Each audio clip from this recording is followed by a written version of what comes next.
TPA Sanitary Landfill Talanggulo yang berada di Kelurahan Talanggulo, Kecamatan Kota Baru, Kota Jambi, salah satu tempat proses akhir sampah yang ada di Kota Jambi. Dalam satu hari, TPA Sanitary Landfill ini menampung 350 ton sampah, sedangkan 65% lainnya merupakan sampah atau pupuk organik yang masuk ke TPA. Banyaknya sampah organik yang masuk ke TPA Talanggulo dimanfaatkan untuk membuat pupuk kompos. Proses pembuatan pupuk kompos dimulai dari pemilihan sampah organik yang masuk ke TPA. Pekerja memilah sampah organik dan dikumpulkan, sedangkan sampah plastik yang ada dibuang agar kualitas pupuk komposnya benar-benar alami. Setelah semua selesai dipilah oleh pekerja, sampah organik dimasukkan ke dalam mesin cacah untuk menghancurkan sampah organik menjadi satu. Sampah yang selesai dicacah langsung ditumpuk di tempat yang aman dari air selama 1 bulan agar hancur dan kering, dan setelah 1 bulan ditumpukan, sampah dilanjutkan ke proses pengadaan atau pemisahan sampah menggunakan mesin khusus. Di mesin ini secara otomatis memilah sampah dengan pupuk kasar yang sudah siap.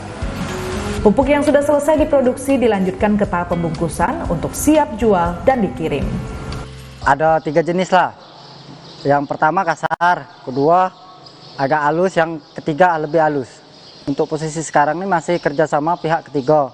Tapi kalau untuk masyarakat di sini adalah yang beli yang seperti berapa karung lah gitu. Kalau dari DLH itu khusus untuk DLH lah. Pupuk kompos ini sudah banyak digunakan warga, terutama untuk perkebunan sawit dan untuk taman yang ada di Kota Jambi, agar tanah taman yang ada di Kota Jambi kembali subur. Untuk hasil pupuk kompos lebih banyak, Dinas Lingkungan Hidup Kota Jambi mencari sumber lain yang ada di Kota Jambi dan bekerja sama dengan rumah makan dan pasar. Pada saat ini dari potensi produksi pupuk kompos yang dihasilkan yaitu sekitar 15 ton per hari, itu bisa dikelola dari jumlah sampah yang masuk ke TPA rata-rata satu hari 352 ton dan 65%-nya adalah pupuk organik.